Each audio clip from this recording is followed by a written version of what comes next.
The Islamic Republic of Iran just experienced something unprecedented in its 46-year history. Not an external attack, not a revolution in the streets, but something far more dangerous to the regime's survival. A systematic breakdown of the very systems that keep the theocracy in power. Within the span of 3 months, 27 senior Revolutionary Guard commanders have either vanished from public view, been quietly removed from their positions, or died under circumstances that defy official explanations. That's not routine turnover. That's not normal attrition. That's a purge masquerading as bureaucratic reshuffling, and it reveals cracks in the foundation of the most powerful institution in Iran. By the time we're done, you'll understand why the regime that has survived American sanctions, Israeli strikes, and internal protests for decades is now facing its most dangerous moment from an enemy it cannot bomb, sanction, or arrest into submission itself. Welcome to States News. If this is your first time here, subscribe and turn on notifications because what I'm about to show you is not getting covered by mainstream outlets. They're focused on the missiles, the proxies, the nuclear negotiations. But underneath all of that, Iran's power structure is experiencing internal fractures that could determine the regime's fate more than any external pressure campaign. I'm going to show you exactly how the Islamic Republic's internal security architecture is breaking down. We'll cover the unprecedented purge sweeping through the Islamic Revolutionary Guard Corps, the economic catastrophe destroying regime legitimacy with the population, the succession crisis that has Tehran paralyzed at the worst possible moment, and the intelligence failures that have left Iran strategically blind across multiple theaters. By the end, you'll understand why the supreme leader's grip on power is weaker than it has been at any point since the 1979 revolution, and why that matters far more than most people realize for the entire Middle East power structure. To understand what's happening now, you need to understand what the Islamic Revolutionary Guard Corps actually is. The IRGC is not just a military force. It's the regime's survival mechanism, the institution that ensures the theocracy can maintain power regardless of popular will or external pressure. Created in the immediate aftermath of the 1979 revolution specifically to protect the Islamic system from threats both foreign and domestic, the Guards operate parallel to Iran's conventional military with their own ground forces, Navy, Air Force, and the Quds Force for external operations. But more importantly, they control vast sectors of Iran's economy through a network of front companies and conglomerates. Estimates suggest the IRGC controls between 30 and 40% of Iran's entire economy, giving them resources and autonomy that make them almost a state within a state. Their intelligence apparatus, separate from civilian intelligence services, monitors not just external threats, but also potential dissent within Iran itself, including monitoring other parts of the regime. The Revolutionary Guards are the regime's insurance policy, the force that can suppress protests, maintain ideological purity, and ensure that power remains in the hands of the supreme leader and the clerical establishment. For 46 years, this system has functioned with brutal effectiveness. That's what makes the current situation so extraordinary. The IRGC has survived assassination campaigns by Israeli and Western intelligence services. They've weathered international sanctions specifically targeting their financial networks. They've suppressed multiple waves of domestic protests, from the 2009 Green Movement to the 2022 Masa Amini demonstrations. The organization has demonstrated remarkable resilience and ruthless efficiency for decades. But what's happening now is different. This is not external pressure creating operational difficulties. This is internal breakdown at the senior command level, and the pattern reveals something that should terrify Tehran. The regime no longer trusts its own security apparatus. Let's start with the numbers, because they tell a story that official explanations cannot explain away. Between January and March 2026, 27 senior IRGC commanders and officials either vanished from public appearances, were removed from their positions, or died under circumstances that Iranian state media describes in suspiciously vague terms. These are not low-level officers. These are brigadier generals, commanders of provincial IRGC units, senior intelligence officials within the Guards Intelligence Organization, and key figures in the Quds Force responsible for Iran's regional operations. Radio Free Europe's Persian service, which maintains contacts within Iran and monitors regime communications extensively, first reported the pattern in late February. By March, independent Iranian journalists in exile had documented specific cases with names, previous positions, and the official explanations provided by state media. The pattern is unmistakable and unprecedented. Here is what makes this significant beyond the raw numbers. In a normal year, the IRGC might see 5 to 7 senior officer changes at this level. Retirements happen. Promotions create vacancies. Occasionally, someone genuinely dies of natural causes or in an accident. but 27 removals in 3 months represents a removal rate nearly 8 times the historical average. More importantly, the circumstances surrounding many of these cases follow a distinctive pattern that intelligence analysts recognize as indicative of purges rather than routine personnel changes. Several commanders were last seen attending meetings or events and then simply disappeared from public view with no official announcement. Others received terse one-line notifications in government-controlled media about their retirement or reassignment to unspecified new duties. At least 4 cases involved reported deaths with medical causes cited, but no specific hospital named, no funeral details provided, and family members who either could not be reached for comment or who declined to speak to anyone about the circumstances. This pattern is not accidental. When a regime wants to quietly remove people from positions of power without admitting there is a problem, this is precisely how they do it. Announce retirements for health reasons, report deaths but provide no verifiable details, reassign people to positions that don't actually exist or to roles where they will be isolated from their previous power bases. The goal is to remove threats while maintaining the appearance of institutional stability. But the sheer scale of this effort has made it impossible to hide. Too many people have vanished or been removed too quickly for this to be anything other than a systematic purge. Now here's where it gets genuinely interesting. The geographical distribution of these removals reveals something about what the regime fears. 9 of the 27 removed commanders were based in or responsible for provinces along Iran's western border with Iraq. These provinces are home to Iran's Kurdish, Arab, and Baloch minorities, populations that have historically shown less loyalty to the regime, and where separatist sentiments run deeper than in Persian-majority areas. Another 6 removals occurred among commanders responsible for intelligence collection and analysis. These are the officers who assess threats, manage informant networks, and provide the regime with early warning of potential problems. The fact that the regime is purging its own intelligence apparatus suggests they have lost confidence in the information they are receiving or, more ominously, that they have discovered penetration of these networks by foreign intelligence services or by dissident groups. The remaining removals concentrate among economic administrators within the IRGC's commercial empire. These are the officials who manage the front companies, oversee smuggling operations that evade sanctions, and control the revenue streams that make the guards financially independent from government budgets. Removing these figures suggests either that the economic networks are failing to generate the resources the regime needs, that corruption has reached levels the leadership can no longer tolerate, or that they suspect someone is skimming revenue or maintaining relationships with actors the regime considers dangerous. Each of these possibilities represents a serious problem. Together, they paint a picture of an institution whose leadership no longer trusts its own officers across multiple critical functions. Think about what that means for a moment. The IRGC exists specifically to be the regime's reliable force, the organization the supreme leader can count on when everything else fails. That reliability depends on trust, on the certainty that commanders will follow orders, that intelligence is accurate, that resources will be available when needed. If that trust has broken down, if the supreme leader and his inner circle feel they must purge their own security apparatus because they cannot be certain of loyalty or competence, then the entire foundation of regime security is eroding. This is not sustainable.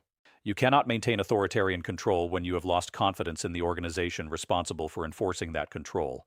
But there's another dimension to this that makes the situation even more precarious for Tehran. These purges are happening at precisely the moment when Iran faces unprecedented external pressure and internal crisis. Let me walk you through exactly how bad the economic situation has become, because it directly connects to why the regime might be so paranoid about loyalty within the guards. Iran's economy is in catastrophic decline, and the numbers are worse than most analysis suggests. The official inflation rate stands at 47% as of February 2026, according to Iranian government statistics.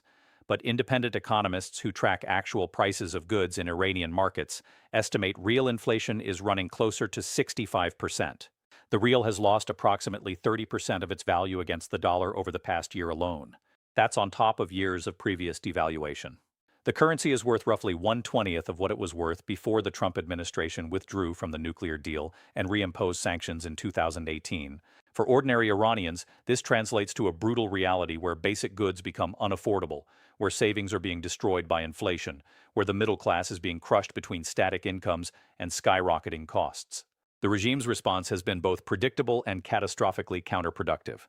They have cut subsidies on fuel and basic foods, measures imposed by the International Monetary Fund on developing countries in debt crises, but which the Islamic Republic is implementing, not because they are in negotiations with international lenders, but because they simply cannot afford the subsidies anymore. Oil revenues, which fund the bulk of government operations, have collapsed not just because of sanctions, but because global energy markets have shifted. European purchases of Iranian oil have essentially ceased. China, Iran's largest remaining customer, has been demanding and receiving steep discounts, paying well below market rates because they understand Iran has few alternatives. The revenue that does come in gets diverted first to keeping the security apparatus operational, maintaining the nuclear program, and funding proxy forces across the region. What remains for domestic needs is insufficient to maintain the subsidy systems that have helped the regime maintain a basic social contract with the population. This economic pressure creates direct threats to regime stability in ways that external military pressure cannot. When people cannot afford food, when unemployment among young people exceeds 40% in some regions, when the value of everything they own is evaporating, they become desperate. Desperate people are harder to control. They are more willing to risk confronting security forces because they feel they have little left to lose. The 2022 protests that followed Mahsa Amini's death in morality police custody demonstrated this dynamic. Those protests spread to over 140 cities and lasted for months, requiring brutal suppression by security forces. Hundreds died. Thousands were arrested. But the protests revealed something the regime understands. The traditional levers of control are becoming less effective. Young Iranians increasingly reject the ideological foundations of the Islamic Republic. They are more connected to global culture through circumventing internet restrictions. They see how people in other countries live, and they reject the explanation that their suffering is worth it to maintain the revolution. Now connect that economic and social reality to the IRGC purge. The Revolutionary Guard's legitimacy has always rested on two foundations: ideological commitment to the Islamic system and the ability to deliver economic benefits to their members and supporters. If the IRGC's commercial empire is failing to generate the revenue it once did because sanctions have closed off markets and financial channels, then the guards cannot provide the economic benefits that ensure loyalty. If mid-level officers and rank-and-file guardsmen see their families struggling with the same inflation and shortages that affect everyone else, the ideological commitment that once motivated them becomes harder to sustain. The regime appears to be purging senior commanders partly because they fear that economic desperation might erode loyalty at precisely the moment when they need the guards to suppress potential unrest. This brings us to the succession crisis, which complicates everything and makes it far worse. Supreme Leader Ayatollah Ali Khamenei is 84 years old. He has held power since 1989, making him one of the world's longest-serving leaders. But his health has been visibly declining. He has appeared in public less frequently. When he does appear, the carefully controlled imagery cannot entirely hide his physical frailty. Iranian dissidents in exile with sources inside the regime report that Khamenei suffered a serious health episode in late 2025 that was concealed from the public. Whether those reports are accurate is less important than the reality that any octogenarian leader creates succession uncertainty, and in authoritarian systems, that uncertainty becomes dangerous. The Islamic Republic has no clear succession mechanism. The Assembly of Experts, a body of 88 clerics, is theoretically responsible for selecting the next supreme leader. But in practice, the selection will be determined by power struggles among competing factions within the regime. Khamenei's son, Mojtaba Khamenei, is widely believed to be positioning himself as heir apparent, but he lacks his father's revolutionary credentials and religious authority. He has never held the kinds of positions that would give him an independent power base. His claim to leadership would rest primarily on being his father's son, which is precisely the kind of dynastic succession the Islamic Revolution supposedly rejected. Other potential candidates include current President Masoud Pezeshkian, though the presidency has less real power than many outsiders assume, and various senior clerics who combine religious authority with political connections. Each candidate has supporters and opponents within the regime, within the IRGC, and among the clerical establishment. This succession uncertainty creates paralysis at a moment when Iran needs decisive leadership. Major strategic decisions get deferred because whoever makes them might empower one faction over another in the succession struggle. The IRGC itself is divided, with different factions aligned with different potential successors. The purge we are seeing may partly reflect one faction attempting to consolidate control before Khamenei's death by removing commanders loyal to rival factions. If that's what's happening, it means the organization supposedly responsible for regime security is consuming itself in an internal power struggle. That is not a position of strength. That is a crisis waiting to metastasize into something far more dangerous. Now, layer on top of all of this the intelligence failures that have left Iran strategically exposed across multiple theaters. Iran's regional position has deteriorated catastrophically over the past year.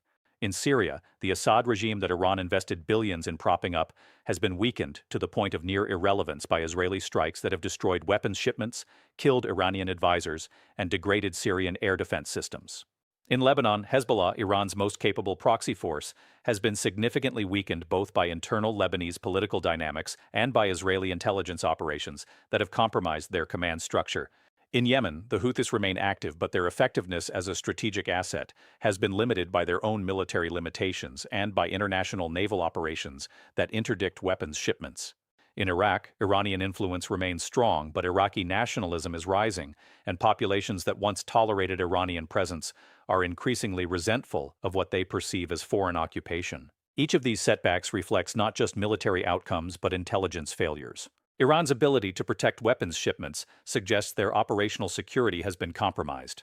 The loss of senior advisors and commanders in Syria and Iraq indicates that adversaries have penetrated Iranian networks and know where key personnel are located. The inability to successfully target Israeli assets despite launching numerous proxy attacks suggests their intelligence collection capabilities have degraded. And all of this is happening while Iran's nuclear facilities continue to face sabotage operations that demonstrate foreign intelligence services have access to information and potentially personnel inside what should be Iran's most secure programs. These intelligence failures create a vicious cycle. When you cannot trust your intelligence, you cannot make good strategic decisions. You don't know which threats are real and which are deception. You don't know who to trust within your own organizations. The natural response is to become paranoid, to see threats everywhere, to purge anyone who might be compromised. But purges destroy institutional knowledge and create resentment among the survivors. They make your intelligence apparatus less effective, not more, because people become afraid to report bad news or to take initiative. You end up with an organization that tells leadership what they want to hear rather than what they need to know. That's exactly the dynamic that destroyed the Soviet intelligence apparatus in its final years. Tehran appears to be entering the same spiral. But here is where the story gets genuinely interesting, and where we need to step back and look at what this means beyond just Iran's immediate problems. The Islamic Republic has been the single most consequential revisionist power in the Middle East since 1979. Their revolution exported Islamist ideology across the region. Their proxy forces reshaped the security environment in Lebanon, Syria, Iraq, and Yemen. Their nuclear program created the dominant security concern for Israel and Gulf Arab states for 2 decades. Iranian influence has been the defining challenge that drove Saudi Arabia, the United Arab Emirates, and other regional powers into tacit alignment with Israel. The entire regional security architecture of the past 40 years has been organized around containing Iran. If the Islamic Republic is experiencing genuine internal breakdown, if the systems that have allowed the regime to survive are eroding from within, that changes everything. It creates opportunities, but it also creates enormous risks. An opportunity because a weaker, more paranoid, more internally divided Iran cannot project power as effectively. Regional actors that have been constrained by Iranian capabilities might find new freedom of action. Israel could potentially degrade Iranian nuclear infrastructure without facing the same level of retaliation they would expect from a more confident regime. Gulf Arab states might push back more forcefully against Iranian influence in Iraq or Syria without fearing overwhelming responses. But the risks are equally significant. A regime in crisis becomes more dangerous, not less. A leadership that fears it is losing control becomes more willing to take desperate measures to demonstrate strength or to deflect domestic pressure toward external enemies. Iran has a history of responding to internal weakness by provoking external confrontations that rally nationalist sentiment and justify repression of dissent. The risk of escalatory spiral increases when one side feels they are in a use it or lose it situation with their capabilities. And beyond the regime's own actions, there is the question of what happens if the Islamic Republic actually collapses. The power vacuum in a country of 89 million people, with significant oil and gas reserves, with ballistic missile and advanced drone capabilities, with extensive regional proxy networks, would create chaos that could destabilize the entire region for years. Regional actors understand these dynamics, and you can see it in their behavior. Israel has intensified strikes against Iranian positions in Syria and Iraq over the past months, taking advantage of what they perceive as a weakening adversary. The Abraham Accords countries, the UAE and Bahrain, have begun taking a harder line on Iranian influence operations in ways they would not have risked when Tehran seemed stronger. Saudi Arabia has continued dialogue with Iran, but has simultaneously strengthened military ties with the United States and purchased advanced weapons systems that are clearly oriented toward countering Iranian capabilities. These are the actions of governments that see opportunity in Iranian weakness, but also understand the risks. The United States finds itself in a particularly complex position. American policy toward Iran has oscillated between maximum pressure campaigns and diplomatic engagement for years without achieving decisive results. The current administration faces a choice. They could take advantage of Iranian weakness to press for a more comprehensive agreement that addresses not just nuclear issues but also Iran's ballistic missile program and regional activities. The logic would be that a weakened, desperate regime might accept terms they would have rejected when they felt stronger, but that calculation risks misreading the situation. A regime that feels cornered might see accepting such terms as signing its own death warrant, preferring to double down on confrontation even if it increases risks. The alternative is to ease pressure, offering economic relief in exchange for limited concessions, betting that reducing external pressure might allow space for internal reform. But that risks providing resources that the regime uses to suppress dissent and maintain power rather than to improve conditions for ordinary Iranians.